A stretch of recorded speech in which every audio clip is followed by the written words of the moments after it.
que o terror internacional representa hoje não é a biológica, que exige muito mais tecnologia do que a gente imagina.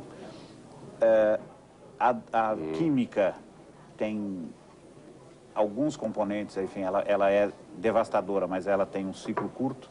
Aquilo, tecnicamente, é o que a gente poderia chamar de ciclo de decaimento, ou seja, ela se torna inócua num prazo relativamente curto. Agora, um artefato nuclear sujo, ou seja, ele não precisa explodir. Ele pode ter um combustível convencional, um explosivo convencional que vai espalhar aquilo para uma área muito grande. Pode contaminar por muito tempo, séculos. Pode ser, dependendo do material radioativo, por muito tempo. E a gente tem aqui no Brasil uma referência interessante. Você se lembra daquele episódio do Césio? Sim, Césio 147. Sim, em Goiânia. Em Goiânia. Gerou qualquer coisa como 300 toneladas de lixo, de material contaminado que teve que ser enterrado, colocado em contêineres de concreto, essa coisa toda. Sabe qual era a quantidade de Césio? 20 gramas. Esse eu acho que é o grande... O terror aterroriza por conta da sua Roberto, capacidade depois de gerar tanto medo, Roberto, o antraz parece ter virado pó. A guerra química, na sua visão, deu chabu? Não, a química, veja bem, o antraz seria biológica, né? Mas a química, a guerra química, ela é tão difusa. Veja, o que é que você pode transformar? Uma fábrica de defensivos agrícolas pode ser rapidamente convertida numa fábrica de material químico, de gases, enfim. Agora, ela tem uma ação muito específica, aquilo que eu estava dizendo. Os gases, não há gases que perdurem por muito tempo. Enfim, eles têm uma ação quase tática, por assim dizer. Ou seja, aquela história do metrô de Tóquio, né? Ou seja, aquele gás. Ele fez aquelas vítimas. Claro, se houvesse mais gás, seriam mais vítimas, enfim, as condições outras e tal. Mas em algum tempo, pouco tempo, há um decaimento, né? Quer dizer, ele não permanece, ele não é... A biológica exige conhecimento de construção, de fusão, muito mais, ou seja, não é exatamente aquela coisa. Porque, veja, o que é uma guerra biológica? Bom, nas cruzadas já se fazia guerra biológica, quer dizer, você jogava animais infectados do poço, no poço da fortaleza que estava sendo sitiada, e a água ficava contaminada. Ou localizava-se a fonte e colocava um cadáver ali. Quer dizer, enfim, isso é uma maneira, uma maneira tosca. Né? Agora, eu acho que o maior terror realmente ainda é o nuclear. Roberto, saindo um pouco do Afeganistão, a situação bélica no século belicoso como o XXI, a situação bélica no Oriente Médio, na sua visão, é um bolero trágico, sem fim? Ah, sim, sem dúvida. Veja, na verdade, o que há por trás disso? Grande parte o que há por trás dessa ação. Grande parte tem a ver com o conflito, com o conflito no Oriente Médio. Uma das exigências, uma das bandeiras, uma das causas, uma das questões levantadas pelo Bin Laden é a existência do Estado de Israel. A ocupação, o que ele considera a ocupação espúria dos territórios. É a presença americana dentro da Arábia Saudita, que ele atribui à necessidade de preservar Israel.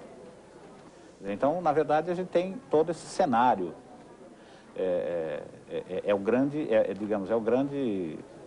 grande tema dessa ópera trágica que a gente está vendo, é o grande tema, né? Agora, Roberto, você é um historiador da Guerra Fria. Na sua opinião, o século XXI, não sei se pode viver um repeteco dessa guerra surda em blocos, ou o terror islâmico está isolado?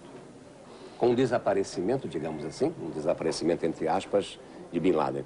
Não, eu acho que ele é um foco, mas, veja, não é a essa altura, os próprios departamentos de defesa e de Estado dos Estados Unidos já mencionam formalmente que eles consideram outros alvos, outras áreas. Já fizeram isso? Como Somália, como Iêmen, Sudão, quer dizer... O Iraque. O Iraque é o grande problema, né? Porque o Iraque, primeiro, ao longo dos últimos 10 anos, ele teve toda uma década para resgatar a sua capacidade de produção de armamento e sofisticar e aprender com os erros. Porque eu acho que a gente não pode subestimar a capacidade do Saddam Hussein e sua estrutura. Ele não é um bufão. Pode parecer um bufão, mas não é. Tem uma coisa muito interessante, que diz, há um ditado, diz que a melhor coisa de você parecer bobo é não ser bobo.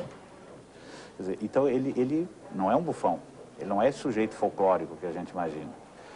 Primeiro, ele tem o suporte de grande parte da população, ao contrário também do que a propaganda, do que a mídia, de maneira geral, ocidental acredita. É lógico que ele tem uma grande oposição, mas ele ninguém permaneceria por tanto tempo num país que mal consegue se alimentar, se não tivesse minimamente suportado por uma parcela considerável da sociedade. Né? Não há força que o mantivesse por tanto tempo. Né? E ele investiu muito. Recentemente, um dos cientistas, um dissidente, o sujeito conseguiu escapar, a família foi presa, e essa coisa toda, ele conseguiu escapar, fez declarações terríveis. O New York Times deu com grande destaque, a imprensa brasileira também reproduziu essas entrevistas. Os Estados Unidos estão arrependidos no final da Guerra do Golfo, sem desfecho, que Colin Powell era...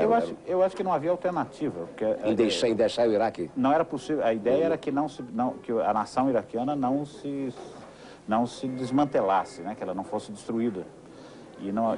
Era isso ou a retirada imediata de todo o apoio dos aliados árabes. Essa parada, o general Schwarzkopf, foi o comandante. Foi o comandante. Ele diz isso, que ele chegou a 120 quilômetros de Bagdá, teria tido condições, mas recebeu ordens expressas do próprio presidente para não fazer isso, e que era o Bush pai. O presidente era o Bush pai. Coisas de Bush.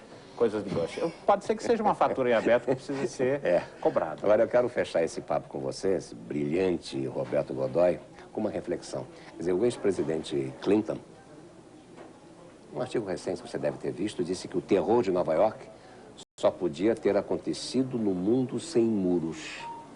A globalização induz o mundo à guerra, Roberto Godoy? Pode ser que seja um trauma pode ser que seja uma daquelas coisas traumas ruins, sem dúvida alguma. Trauma, não há trauma bom, né? Ou seja, uma daquelas experiências desgastantes, ruins, de implantação, de consolidação, de mudança. Ou seja, do sentido oriental da crise, ou seja, de transformação. Né? Quer dizer, a crise que transforma e tem como um efeito perverso essa... Agora, veja, a democracia em guerra e uma ditadura em paz, eu estou mais ou menos como aquela história do lobo e o cachorro, que o cachorro vai, encontra o lobo e o lobo vê que ele está luzidio, bonito, e diz, olha, mas você está ótimo. Fala, olha, você é meu primo, você se parece com um cachorro, vem pra cá que eu tenho certeza que o meu dono vai gostar de você. Aí quando eles estão entrando, ele fala, mas o que é isso no seu pescoço? Ele fala, é uma coleira. Ele fala, amigo, eu estou indo. De forma que entre uma coisa e outra, eu ainda prefiro essa perturbação do que qualquer outra coisa. Eu queria agradecer a você a sua presença aqui no Raio X. E como hoje é domingo, eu não vou falar de guerra. Hoje é domingo, eu já fiz as malas e parto amanhã para Passárgada. Lá sou amigo do Fernando. Andarei de bicicleta, montarei em burro brabo do ministério. Saberei todos os mistérios de outro Fernando, o Dutra Pinto. Levarei lembranças de ACM, mas fugirei da Nadir. Eu vou me embora para Passárgada, onde o dólar não manda, onde não existe horário político na TV. Vou comer milho cozido e pão quentinho saído do forno. E quando estiver cansado, tomarei banho no Lago Sul. E mando chamar a mãe d'água para me contar histórias do Senado. Que no tempo de eu menino, Juscelino vinha me contar. Ah, brava gente, vou me embora para Passárgada. Lá sou amigo do Fernando. Terei muitas histórias para contar. E ficarei livre do Itamar. Boa noite, eu vejo você domingo que vem aqui no Raio X da Band.